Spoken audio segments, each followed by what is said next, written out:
اب جب آپ نے اعلان کر دیا تو بس مسئلہ شروع ہوا۔ اس زمانے کے مطابق ان لوگوں نے جو 2-3-4 کوششیں کی، سب سے پہلے وہ یہ تھی کہ آپ صلی اللہ علیہ وسلم کو دعوت کے کام سے روکا جائے، دعوت کا اسلام کی طرف لانا چاہیے۔ اس کے لیے آپ کو جو روکنے کی صورت تھی وہ یہ تھی کہ آپ کے چچا جو آپ کے بڑے بھی تھے، خاندان کے بڑے تھے، ان کے پاس جایا جائے۔ تو آپ کے چچا کے پاس پہلی دفعہ یہ لوگ گئے، جب ان سے کہا کہ اپنے بھتیجے کو روکے، انہوں نے کچھ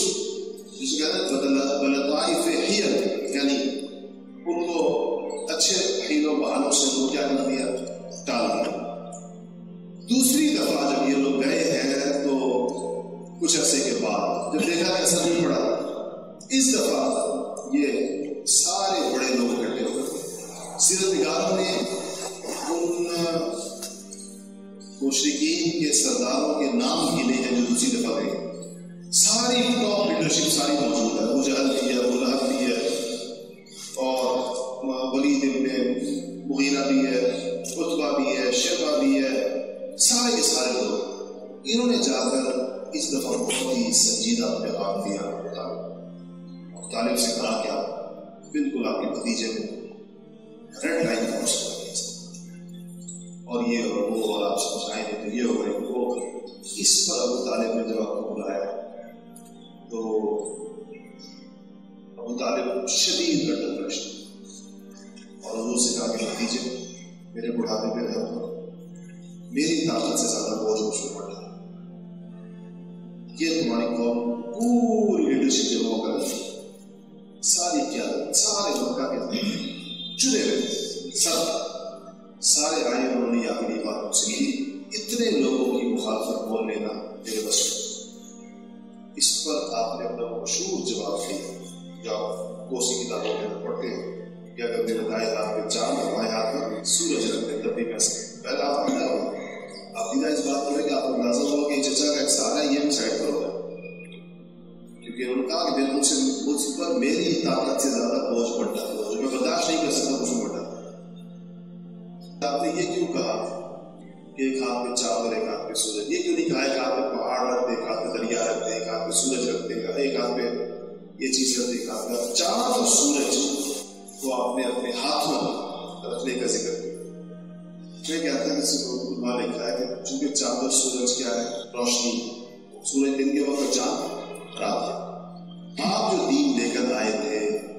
وہ دین بھی روشنی اور ہدایت اور نور کا باعث تھا، اور چاند اور سورج سے بدر جہاں تھا۔ تو آپ نے کہا کہ اگر دنیا میں روشنی کے سب سے بڑے ذرائع میرے ہاتھ میں رکھنے کا مطلب ہے میری قدرت میں دے دیے جائیں، میرے اختیار میں دے دیے جائیں کہ میں جس کو چاہوں سورج کی روشنی دوں، جس کو چاہوں چاند کی روشنی دوں، جس کو چاہوں روک دوں، اتنی بڑا اختیار مجھے مل جائے، تب بھی میرے لیے اس سے بڑی روشنی سے دستبردار ہونا جائز نہیں ہے کہ میں شریعت سے اس قیمت کا دستبردار ہوں تو مجھے چار سورج کی روشنی مل رہی ہے، میرے پاس اس سے زیادہ بڑی روشنی ہے جو شریعت جو مجھے دی گئی، اس سے میں سے پیچھے نہیں کرتا۔ اس پر جب آپ نے یہ کہا تو آپ کے چچا کو اندازہ ہو گیا کہ یہ پیچھے نہیں رہے، اور بھتیجے جب تک میں زندہ ہوں تب تک کوئی آسانی سے نہیں پہنچے گا، میں نہیں پہنچ سکوں۔ تیسری دفعہ ہم یہ لوگ ایک عجیب پیشکش یہ دیکھتا ہے کہ ولید بن مغیرہ مشہور سرداروں میں سے قریش، اور میں نے کہا تھا کہ آپ اس وقت میں ان کے بیٹے کے اعتبار سے جانتے ہوں، تو ولید بن مغیرہ جو تھے یہ کس کے مانے تھے؟ یہ خالد بن ولید تھے، آپ کے لیکن مسلمان نہیں۔ حضور اکرم صلی اللہ علیہ وسلم کے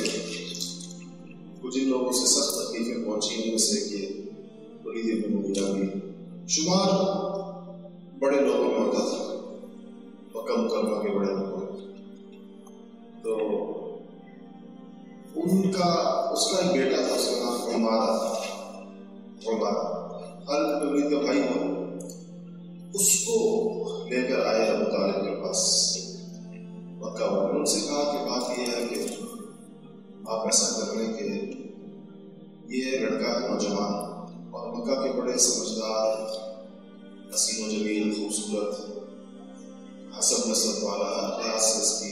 وہ ہے، یہ آپ کا ہو گیا، آپ اس کو دے دیں ولید کا بیٹا، اور اپنا بھتیجا ہمیں دے دیں۔ تو ابو طالب نے کہا کہ ان دونوں کا عجیب انصاف ہے، اپنا بچہ مجھے دے رہے ہو کہ میں اس کو پالوں اور پوسوں اور رکھوں، اور میرا بچہ لے رہے ہو کہ میں اس کو قتل کروں، تو یہ کیسے، یہ دونوں انسان کیسے انسان؟ خیر اس کے اوپر بھی غیر بات ہے کہ ابو طالب نے کیا یہ مطالبہ ماننا تھا، بات ختم ہو گئی۔ اس کے بعد تکلیفوں اور اذیتوں اور پریشانیوں کا ایک دور شروع کہ رسول اللہ صلی اللہ علیہ وسلم کو جتنی قسم کی تکلیفیں یہ لوگ پہنچا سکتے ہیں، انہوں نے اس کے اندر کوئی کسر نہیں چھوڑی۔